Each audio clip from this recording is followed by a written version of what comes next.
అయితే హెచ్చింపబడాలనేటువంటి కోరిక మనకు ఉంది కాబట్టి చెయ్యి ఎత్తాం.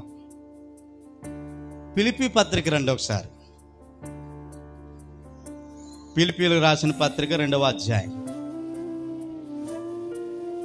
బహుగా హెచ్చింపబడాలి అని అనుకుంటే, దేవుని చేత హెచ్చింపబడాలనేటువంటి కోరికతో నిజంగానే చెయ్యి ఎత్తితే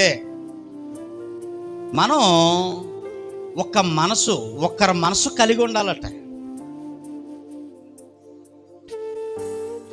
ఎవరి మనసు మనం కలిగి ఉండాలో చెప్తున్నాడు. హెచ్చింపబడాలనుకునేవారు, దేవుని చేత హెచ్చింపబడాలనుకునేటువంటి వారు ఎవరి మనసు కలిగి ఉంటే ఖచ్చితంగా హెచ్చింపబడుతున్నామో చెప్తున్నాడు అక్కడ. అర్థమవుతుందండి? ఫిలిప్పీ పత్రిక 2వ అధ్యాయం సత్యానంద గారు చదవండి, 5వ వచనం. క్రీస్తు యేసునకు కలిగిన ఈ మనసు మీరును కలిగి ఉండండి. జాగ్రత్తగా వినాలి. క్రీస్తు యేసుకు కలిగిన ఈ మనసు మీరును కలిగి ఉండండి. ఇప్పుడు ఎవరి మనసు మనం కలిగి ఉండాలట? యేసు క్రీస్తు మనసు కలిగి ఉండాలట. ఎవరి చేత హెచ్చింపబడాలనుకుంటే, దేవుని చేత హెచ్చింపబడాలనుకుంటే యేసు క్రీస్తు మనసు కలిగి ఉండాలి. అర్థమవుతుందండి? ఆయన ఏదో ఎత్తమన్నాడు అని మనం ఒకవేళ ఆ కోణంలో ఎత్తొచ్చామో కానీ యేసు క్రీస్తు మనసు కలిగి ఉండాలి. ఇప్పుడు యేసు క్రీస్తు మనసు కలిగి ఉండాలంటే ఇప్పుడు ఆయన మనసు మనకు అర్థం కావాలి. అర్థమవుతుందా మీకు? యేసుక్రీస్తు మనసు మనం కలిగి ఉండాలంటే ఆయన మనసు ముందు మనకు అర్థమైతే తప్ప ఆయన మనసు మనం కలిగి ఉండలేము. ఎందుకంటే యేసుక్రీస్తు మనసు ఎలాంటిది అనేటువంటి విషయాన్ని ఆలోచన చేస్తే, యేసు ప్రభు వారు దేవుని స్వరూపం కలిగిన వాడు. ఆయన అంటే దైవశక్తి కలిగినటువంటి వాడు, సర్వాధికారం కలిగినటువంటి వాడు, ఏదైనా చేయగలడు. ఆయన సర్వాంతర్యామిగా ఉన్నాడు, సర్వశక్తిమంతుడిగా ఉన్నాడు, సర్వజ్ఞానవంతుడిగా ఉన్నాడు, అద్భుత సామర్థ్యం కలిగినటువంటి వాడిగా ఉన్నాడు.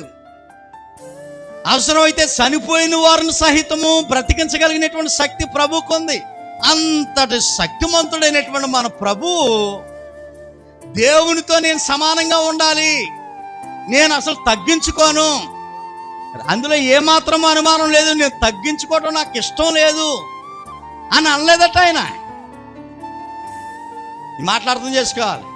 నేను దేవునితోనే సమానంగా ఉండాలని అనుకోలేదట. అనుకోకుండా ఏం చేశాడట? ఏమండి? మనుషులు పోలికగా పుట్టి దాసును స్వరూపమును ధరించుకొని తన్నుకు తానుగా రుక్తునిగా చేసుకునేను. ఆయన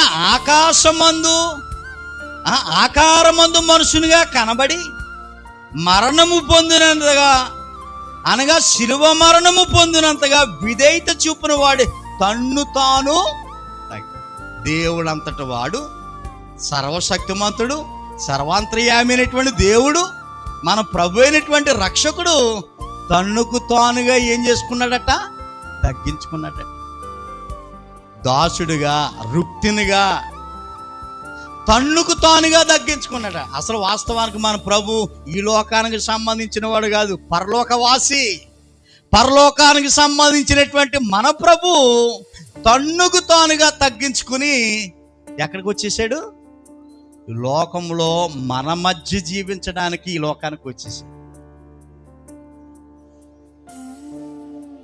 ఎంత అద్భుతమైనటువంటి తగ్గింపో చూడండి. అయింది ఎంత అద్భుతమైన తగ్గింపో చూడండి.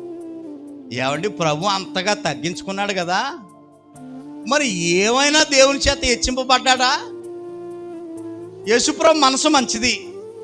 అగ్రస్థానంలో ఉన్నటువంటి ప్రభు అసలు ఒక ఉన్నతమైన స్థానంలో ఉన్నవాడు కిందకి రావటం అనేటువంటిది చాలా కష్టం. మనసు ఒప్పదు, జనరల్గా మనసు ఒప్పదు. నా స్థాయి ఏంటి, నా స్థితి ఏంటి, నేను కింద స్థాయిలో సమానంగా ఉండటం ఏంటి అని అలా ఫీలింగ్ వచ్చేస్తుంది. కానీ మన ప్రభు అంత పరలోకవాసిగా ఉంటున్నటువంటి ప్రభు కిందకు వచ్చేసాడు. మరి ఎలాగ హెచ్చింపబడ్డాడు ఆయన చూడండి. తర్వాత అందుచేత దేవుడు ఏం చేశాడంటే, యేసు ప్రభు తగ్గించుకునే మనసు కలిగి ఉన్నాడు గనక పరలోకమందున్న వారిలో కానీ, భూమి మీద ఉన్న వారిలో కానీ, భూమి క్రింద ఉన్న వారిలో కానీ ప్రతి వాని మోకాలు యేసు నామమున వంగినట్లు. ప్రతి వాని నాలికయు తండ్రి అయిన దేవుని మహిమార్థమై యేసు క్రీస్తు ప్రభువు అని ఒప్పుకున్నట్లు దేవుడు ఆయనను అధికముగా హెచ్చించి ప్రతి నామము కంటే పైనామము క్రీస్తు నామముగా హెచ్చించేశాడట. ఏం చేసినందుకు ప్రభు అంత గొప్పగా హెచ్చించేశాడు? తగ్గించుకునే మనసు కలిగి ఉన్నాడు. పరలోకంలో, భూలోకములో, భూమి కింద ఉన్నటువంటి లోకంలో ఏ లోకములో ఆయనకంత గొప్పోడు లేనట్టుగా దేవుడు ప్రభుని హెచ్చించేశాడు, తగ్గించుకునే మనసు ఉన్నందుకు. అంత మాత్రమే కాదు, ఈ భూమి మీద ఉన్నటువంటి ప్రతి వాను మోకాలు యేసుక్రీస్తు నామాన్ని వంగాలని ఒక ఆర్డర్ వేసేసాడు. తండ్రి అయినటువంటి దేవుని నామ మహిమార్థమే యేసుక్రీస్తు నామస్మరణం చేయాలని ఈ లోకంలో బ్రతికినంతకాలం యేసుక్రీస్తు వల్ల మాత్రమే ఒక వ్యక్తి పరలోకానికి రావాలని ఆ విధమైనటువంటి ఆధిపత్యాన్ని, అధికారాన్ని యేసుక్రీస్తుకి ఇచ్చేసాడు. ఇప్పుడు యేసుక్రీస్తు అగ్రస్థానంలో దేవుని రాజ్యానికి సింహాసనం మీద ఆయన కూర్చొని ఉన్నాడు. ఎలాంటి మనసు కలిగి ఉన్నందుకు? తన్ను తానుగా తగ్గించుకున్నాడు. ఇప్పుడు చెప్పాలి, మనం దేవుని చేత హెచ్చింపబడాలనుకున్నటువంటి మనము చేతులు ఎత్తి తప్పలు కొట్టాం. ఎలాంటి మనసు ఉంటే క్రీస్తులాగా హెచ్చింపబడతాం? క్రీస్తు లాంటి మనసు, క్రీస్తు లాంటి మనసు. పాట కొట్ట ఉంది కానీ మన పాటల పుస్తకంలో క్రీస్తు లాంటి మనసు కలిగి అని పాట. కాబట్టి ప్రియులారా, యెషయా గ్రంథం 66:2 ఒక మంచి మాట. యెషయా గ్రంథము 66:2 దేవుడు ఎవరిని చూస్తాడో అన్న విషయం అక్కడ రాయబడి ఉంది. దేవుడు ఎవరిని చూస్తాడో 66:2 అవన్నీ నా హస్తకృత్యములు, అవి నా వలన కలిగినవి అని యెహోవా సెలవిచ్చి ఉన్నాడు.